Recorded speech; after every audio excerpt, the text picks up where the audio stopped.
সিলেট বিভাগে আশঙ্কাজনক হারে বাড়ছে হাম ও হামের উপসর্গযুক্ত রোগীর সংখ্যা এবং মৃত্যু। গত ২৪ ঘন্টায় বিভাগে এই উপসর্গে আরও ৫ শিশুর মৃত্যু হয়েছে।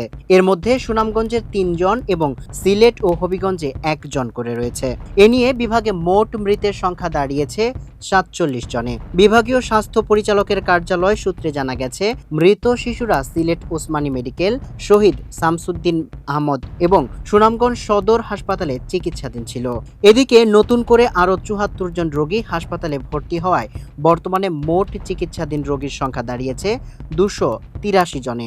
আক্রান্তদের মধ্যে সবচেয়ে বেশি ৮০ জন রোগী ভর্তি হয়েছে শামসুদ্দিন আহমদ হাসপাতালে এবং বাকিরা ওসমানী, সুনামগঞ্জ, মৌলভীবাজার ও হবিগঞ্জ সদর সহ বিভিন্ন বেসরকারি হাসপাতালে চিকিৎসা নিচ্ছেন।